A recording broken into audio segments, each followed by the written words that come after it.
잭슨홀 연준의장 연설의 여파로 모든 주식이 하루 폭락을 했고 바로 반등을 했죠. 저의 줍줍 종목 주성 엔지니어링, 클래시스, 덕산 네오룩스를 잭슨홀 폭락 월요일에 추가 줍줍에 성공했고 현재 수익률은 다음과 같습니다. 더 떨어질 줄 알고 몰빵은 하지 못했지만 어쨌든 줍줍이 가능하도록 도와주신 잭슨홀 미팅 감사드립니다.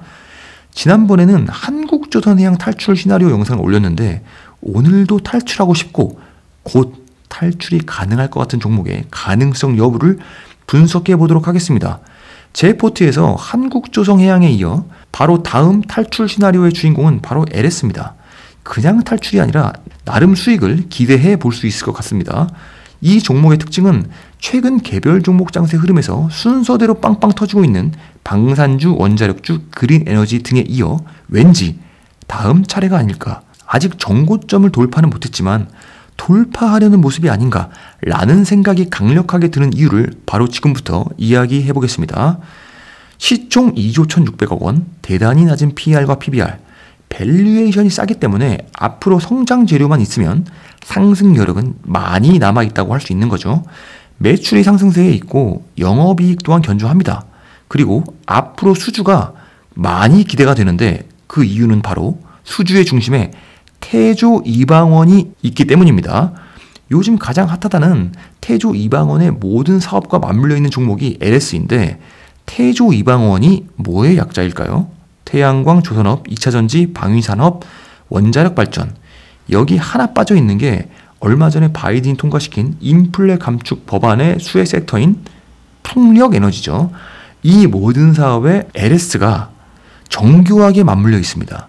계열사에 대한 더 자세한 분석은 뒤에서 하겠지만 간단하게 테마부터 살펴보면 LS전선의 초고압 전선과 해저 케이블의 주 수요처가 원자력 에너지, 태양광 에너지, 풍력 에너지 등의 에너지 인프라 건설을 할 수 있고 특히 풍력 발전에는 100km에 달하는 해저 케이블이 사용된다고 하니까 LS전선에서 만드는 전선이 많이 필요하겠죠. 전기차용 권선 개발 등 고효율 권선 사업에 투자가 글로벌하게 확대되고 있고 실제로 일본 후르카와 전기와 글로벌 자동차용 권선 개발의 수요가 증가하고 있다고 합니다. 전기차용 권선이 뭐냐면 전기차 구동 모터에 들어가는 부품입니다. 급속 충전이 가능하도록 구리 와이어에 절연 물질을 코팅한 부품이고 충전 속도 경쟁에서 굉장히 중요도가 높은 부품이죠. LS 니코 동제련의 경우 광산에서 채굴을 하여 원자재를 만드는 회사이기 때문에 동, 구리, 팔라듐 등 원자재 가격 상승의 대표적인 수혜 기업이라고 할 수 있습니다. 급등 중인 천연가스의 가격이 오를수록 LS 일렉트릭의 자회사 LS 메탈의 수혜가 크다는 분석이 있는데 LS 메탈의 스테인레스 강관이 LNG 선박이나 LNG 저장소에 사용되기 때문 러시아 전쟁으로 인해서 가스관이 잠기는 것이 수혜가 되는 회사가 바로 조선회사 말고도 LS라고 할 수 있겠습니다. LS 일렉트릭에서 태양광 사업에 꼭 필요한 에너지 저장소 ESS를 만들고 있기 때문에 태양광 에너지 인프라 개발이 진행될수록 수요는 점점 더 높아질 것이다. LS그룹의 사업이 전반적으로 태조 이방원 테마와 모두 맞물려 있다는 것을 한번 둘러봤고요. 이에 반해 아직까지 LS의 주가는 크게 반응을 하고 있지 않기 때문에 상승에 대한 기대감이 부풀어 있는 거죠. LS그룹의 계열사를 둘러보면 LS그룹은 하는 일이 굉장히 많고 지배구조가 대단히 복잡합니다. 그래서 그룹의 계열사를 해체시켜 보도록 하겠습니다. 여기서 투자 포인트를 찾아내고 숨은 지뢰도 찾아보겠습니다. LS그룹 사업의 메인 투자 포인트는 태조 이방원에 맞물려 있는 동제련, 전선, 전력 장비라는 원스톱 전력 인프라 구축이라고 볼 수 있고 시작점이라고 할 수 있는 동제련 사업부가 바로 LS 니코 동제련입니다. 이 이름을 꼭 기억하시길 바랍니다. 전기동을 공급하거나 금속판이나 봉선 등의 생산을 지원하고 구리나 팔라듐, 금은동 등의 원자재를 재련하는 회사고 중요한 부분은 해저 케이블이나 고압 전선을 제작하는 데 쓰이는 원재료가 바로 여기 니코 동제련에서 생산되는 거죠. 그래서 원자재 값 상승에 수혜를 본다는 겁니다. LS그룹의 핵심 계열사로 LS니코 동제련은 아직 상장을 안 했죠. 또한 LS그룹이 90% 지분을 갖고 있는 LS전선은 상장은 안 했지만 LS전선의 자회사인 가온전선과 LS전선 아시아는 상장을 했습니다.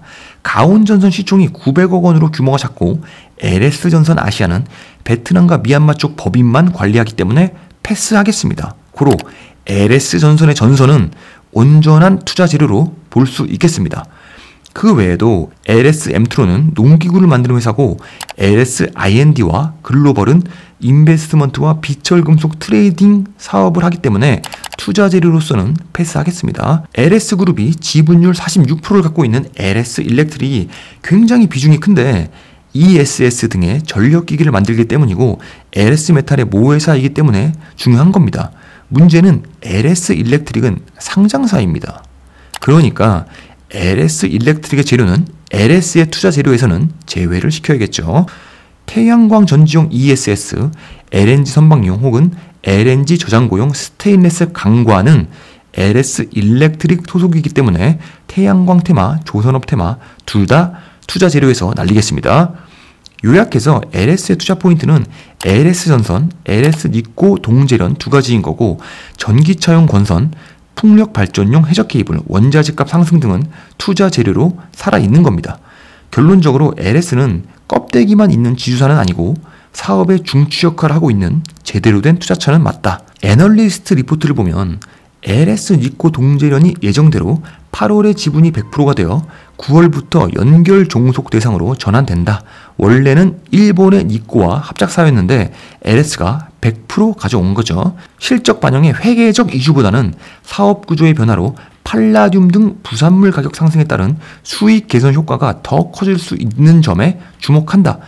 LS는 사업 성장과 수익 개선 등 비상장 계열사의 변화를 긍정적으로 평가할 수 있는 지주회사.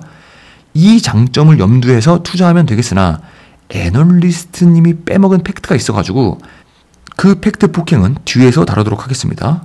호재가 몇 가지 더 있는데 하나는 환율 상승입니다. 환율 상승에서 외국인이 코스피에서 빠져나가든 말든 수출 기업의 펀드멘탈에는 무조건 호재죠. 사실 수출 기업에 투자한 개미라면 달러가 상승하는 게 결코 악재가 아닙니다. 계속 서프라이즈가 나오는데 말을 안 할 뿐인 거죠. 미래의 실적이 지금 쌓이고 있고 또한 달러 가격이 상승하는데도 외국인들은 나가질 않고 있죠. LS는 수출 기업이기 때문에 환율이 큰 호재로 적용되는 기업입니다. 사업 외적인 재료라고 할 수도 있고요. 두 번째는 규모가 큰 인프라 투자의 흐름 자체가 수혜인 회사입니다. 요즘에 인프라 투자가 계속 진행이 되고 있죠. 북미 통신 인프라 투자 확대나 미국의 배터리 공장 건설, 태양광 발전 사업 등등 모든 인프라의 세팅 뒤에는 LS가 있기 때문에 호재라고 할 수 있죠. 그러나 역시 숨은 지뢰가 발견이 되었고 그것은 다름 아닌 자회사 상장입니다. 확정이라고 볼 수는 없지만 위에서 언급한 LS의 심장이라고 할 수 있는 LS니코 동제련의 IPO를 계획하고 있다. LS 관계자는 향후 기업 공개 등도 검토할 예정이며 이를 통해 LS니코 동제련을 구리, 금 등의 주력 제품뿐만 아니라 2차전지 소재와 반도체 소재까지 생산하는 종합 소재 기업으로 육성해 나갈 계획. 가장 중요한 팩트를 마지막에 던져드렸는데 고로 개인적으로는 LS는 업황이 매우 좋아 보이나 계속 들고 갈 생각이 없다. 이 팩트가 바로 제가 탈출을 하려고 하는 이유기도 하면서 탈출 시나리오를 짜는 이유죠. 바로 자회사 상장에 대한 저의 판단이기도 합니다.